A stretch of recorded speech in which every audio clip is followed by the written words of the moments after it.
guys, is we're really getting into the layering hair. Layering hair is really, really fascinating in the way that we're doing it, but it's really changed. And if you want to change your results and change your outcome, you need to change your methods. It's so important. So over the years, we've discovered different ways in which we can now start to layer hair. The past is where we learn, and the future is where we apply it, and that's what we believe in Redken. So we're reaching back to the past. Right now we're talking a lot about 80s and 90s. Last couple seasons we were talking 70s. Interesting, when a decade becomes 20 years old, it becomes fashionable again. Redken continues to be a fashionable company. We continue to work with Fashion Week, and we continue to understand that the trends change, so we must change. So what I want to do is go in and show you a really cool way to layer hair, and it's important you don't panic. All right, so what we want to do first is I'm going to go through and take a rim right underneath. I'm going to use this rim as a guide to cut vertically. That's right, Sam this season is going to cut vertically. So I'm going to take a slice right underneath. I'm going to elevate this up. It's almost like a degree of elevation, like shagging the hair. And all I want to do is cut that. By releasing that, don't panic, and by releasing that, it remains very soft, guys. And if I pull down horizontally, we're going to get a hard line. Notice that I'm not taking a slice all the way around and making it even. Because I want this edge to be soft, just really work with your eye on this. Don't be so technical on it. So we're going to come right through, working with a comb and working with the fine teeth of the comb. I'm working with black in this case because the hair's just been freshly colored. And I've discovered when working with the white combs, that color comes on the white combs. But what I want you to understand, guys, is use Redken's hair cleansing cream to get that color off, and you're going to be fine. I am so proud of myself because I actually applied Redken's City Beats Big Apple Red on this. Give me a hand of applause. I did some color.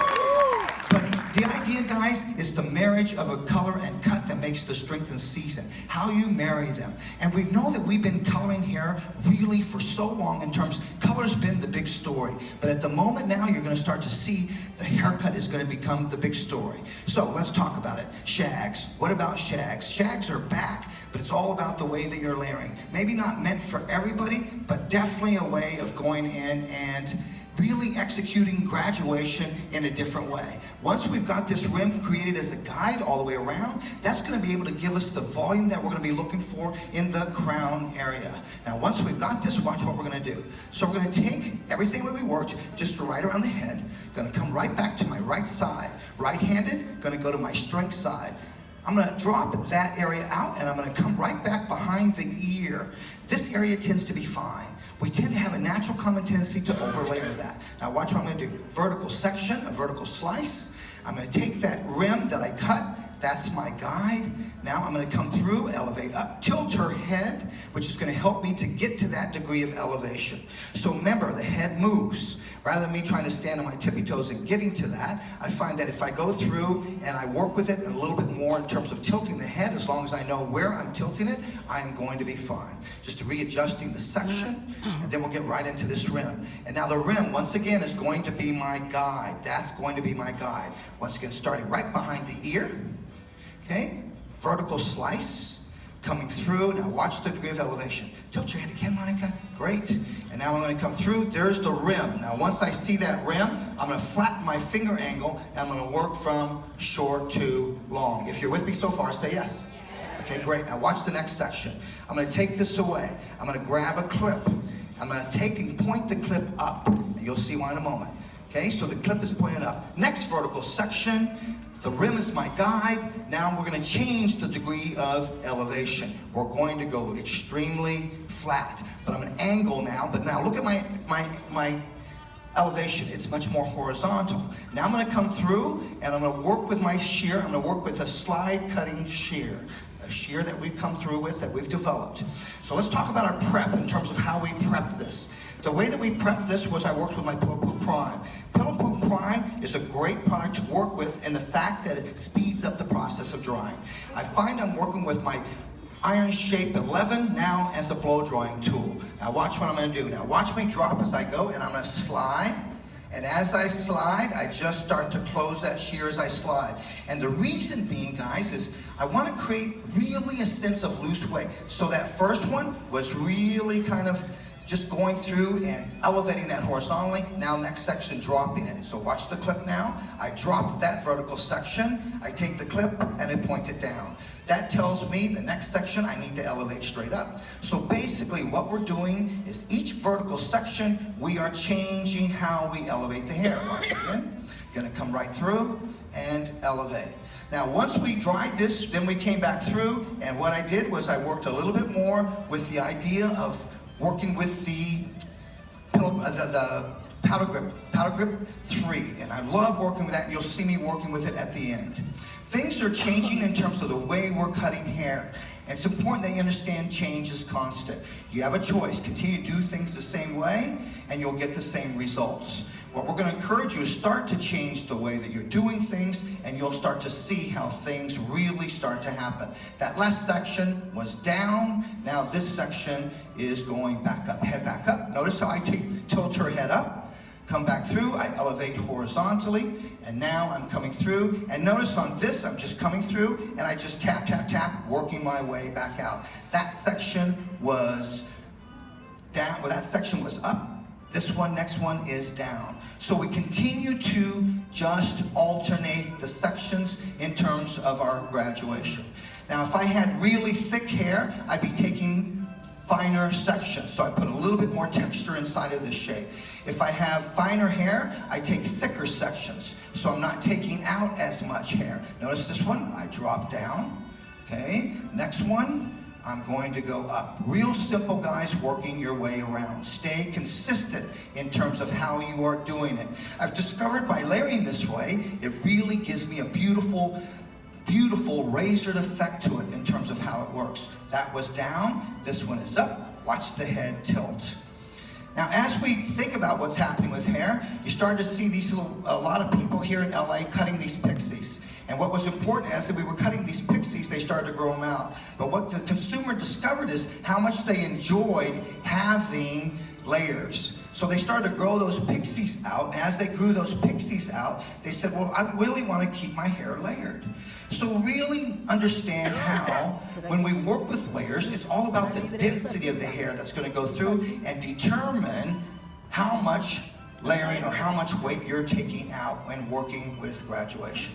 All right, so now I've got all my back area done. Now you can just start to see when I move this, just look at the texture that I've been able to create of that in terms of the result, in terms of layer. We're going to detach, okay? Let's start to change our verbiage. Rather than saying disconnect, it seems a little bit raw for a client. Let's change our verbiage and start to say, let's detach an area of a haircut. It will maximize your volume and it will maximize your movement. So by going in and talking and changing the language, you get the attention of the client. Now watch what we're gonna do. We're gonna come through, we're gonna work with the center part. Okay, once we have that center part, we're gonna go from front to back. Okay, and I'm gonna work with this entire section at once. Okay, so we're gonna go through, let's isolate that back area, come through, isolate this front quadrant, okay, come through on the opposite side, and isolate from front to back, isolate the back, and now I've got 4 sections inside of that. Discovered continuing to work this way in terms of what I'm doing in terms of the layering in that top area. Horseshoe section, 1, 2, 3, 4. Let's come to the back crown area, okay? And in the back crown area, what I want to do is, if you look at this, you're going to see it's almost like a triangle. That's the point, gets wider, gets wider. So I want it to get short to long. But I don't want to take a horizontal section, start to work in the center and direct everything back. Then I'm getting too square of graduation. So I'm simply going to step on the opposite side. For my PVD friends, I'm not going to swell this. For my non-PVD friends, disregard what I said. What I'm going to do is I'm going to elevate that center point area straight up off the head. This area now here is going to overlap on my rim.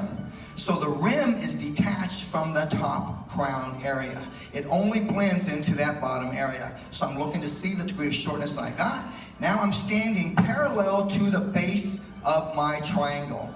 And I'm cutting a nice blunt line. Okay, and with her head down, I know that I'm in a position where I'm getting that shortness back over that long. Now, when we release this, you'll start to see that's going to start to pop. So understand, guys, Detaching haircuts. We've discovered ways that we can detach our haircuts where they do look blended. So the idea is, by detaching it, if I blend it, the blending action pulls the volume down. If I detach areas, I'm going to get a little bit more frothiness and a little bit more movement. So detaching is becoming very much a technique that we're using quite a bit because we've discovered ways in which it looks visually blended. Working for the top crown area. Notice how I took a piece of that center, that's my guide. That goes underneath this particular triangle, bringing everything right up to that. Now watch, I'm going to fold and look for our guide. There's our guide. I'm going to elevate straight up from that center. I'm not going to lay it flat on that head, and now we're just coming through. And once again, just taking all of that and releasing. And now you're going to start to see just how that's going to start to pop. Notice how in the front, I'm going to over-direct back to that center point. So everything was elevated right to that center point. And I love this whole triangle technique. Introduced it to you last season and still working with it. Why? Because shags are really happening, but I wanted to work short to long, not square graduation. Same as every time that you would use square graduation on the top. Yes. When the shape is shorter, I will use that square graduation in terms of working with the planes of the head or the round of the head. My last one, taking that centerpiece as our guide, coming right back up, folding, and I've always looked for the guide. So notice how we're all constantly looking for the guide. I've taken a mass amount of section of hair, we come underneath, we fold, there's the guide, we lift straight up, and we come through. Now I'm cutting this dry just for the sake of time. If they're in the salon, definitely cut this wet. But what I'm going to suggest is you blow dry as you go. So what do you mean, Sam? Well, after I cut that underneath, I would blow dry it. Then after I come through and I cut the top, then I would blow dry that. And the reason being is because it's really allowing me an opportunity to really see. If I dry it, I can see the graduation. I can see those layers in terms of how they work. Now, look at the shag now on this. You start to see a little bit more roundness up in that top area, and then it drops down into the length. Now, I'm going to work with that side area. Now, I come simply diagonal, reaching way back to 1980s, and just creating a really soft angle in the front. Just working her fringe as my guide. By doing this, now watch the softness I'm going to start to create just along the face. So it does this. Okay, now that's that side area that I dropped out previously. Diagonal forward, and now watch how we'll come through. And look at the amount of over direction I'm putting in that side area, because the side area is the weakest point. You ever notice how clients will sit in your chair and they'll pull their hair all front from the back forward and say, please don't cut my length. And the reason being is because they hardly got anything in the back area. Okay, opposite side, diagonal forward. Okay, now the marriage of cut and color, I've talked about it. Redken is a color company, very strong in color. Right now, our City Beats is really popping. Vibrancy colors are happening. So please go to the Redken booth, check out all of the deals that we have for you in terms of our Redken color. Styling. Styling products are not an option, they are a necessity. My friends, we have got to get back into retail at the salon. If you're with me on that, a round of applause. And what I mean by that, guys, is tell them. Don't try to sell them. Tell them what you're using, why you're using it. Tell versus sell. Teach your client in order to sell. In other words, you become YouTube behind the TV. You become YouTube behind the chair, excuse me. Rather than YouTube. Now, I'm all about YouTube. I'm all about social. But my friends, we have to get our colleagues that are caught behind the computer, get them to these live events so they can be taught. So they can be taught.